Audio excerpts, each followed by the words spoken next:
France Inter. On passe à l'histoire du monde avec vous, Anthony Bélanger.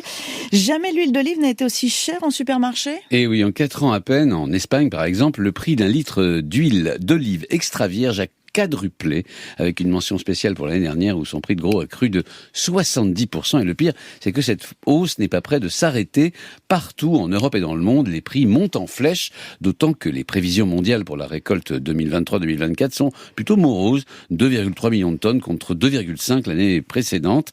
Or, la demande, elle, ne cesse d'augmenter, portée par une mode qui ne se dément pas aujourd'hui. On consomme de l'huile d'olive sur des marchés nouveaux, comme la Grande-Bretagne par exemple, où traditionnellement, on n'en consommait pas. Les prix y ont atteint un niveau si élevé qu'à Londres, les bouteilles premium ont rejoint les alcools et spiritueux dans les étals sécurisés. Alors, Anthony, comment on explique cette mauvaise passe pour les récoltes ? Alors, la première explication est conjoncturelle. Les oliviers ont des cycles avec de mauvaises et de bonnes années, comme tous les arbres fruitiers d'ailleurs, des cycles prévisibles. Or, il se trouve que cette année, la Grèce, le Maroc et la Turquie sont dans le cycle naturel bas de la production des olives. Normalement, la baisse d'un côté de la Méditerranée, est compensée par le cycle haut d'autres pays, comme l'Espagne ou l'Italie, sauf que ces deux-là souffrent depuis 2 ans de chaleurs extrêmes et de sécheresse. Résultat, leur production va certes un peu augmenter, mais pas assez pour compenser. Or, avec 4 millions d'hectares, l'Union européenne produit à elle seule les 2/3 de l'huile d'olive mondiale. C'est donc elle qui donne le là,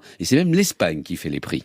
Et donc une telle hausse, ça doit être impopulaire dans le sud de l'Europe. Alors bien sûr, parce que si l'Espagne, par exemple, est le premier producteur mondial d'huile d'olive, elle est aussi le premier consommateur au monde. Or, l'or liquide, comme on l'appelle là-bas, est désormais le produit le plus volé dans les supermarchés, au point que les commerçants enchaînent et cadenassent entre eux les bidons familiaux de 5 litres ou encore équipent les bouteilles d'huile d'olive extra vierge d'anti-vol. Donc les voleurs se sont adaptés et disposent désormais d'appareils pour les mettre hors d'usage. Le même phénomène se retrouve en Grèce où, en plus, les oléiculteurs doivent faire face à des véritables saccages.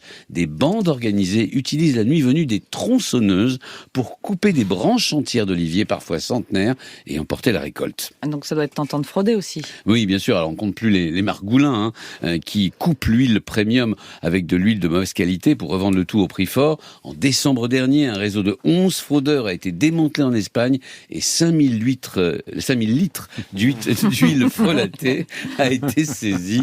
Joli lapsus. L'huile d'olive s'est même invitée dans le conflit entre Israël et le Hamas, figurez-vous, parce qu'il y a 4400 hectares d'oliveraies dans la bande de Gaza. Alors les récoltes ont normalement lieu en octobre et novembre. Il inutile de préciser que l'année dernière, les olives ont pourri sur les arbres et que la récolte de cette année est largement compromise. Anthony Bélanger.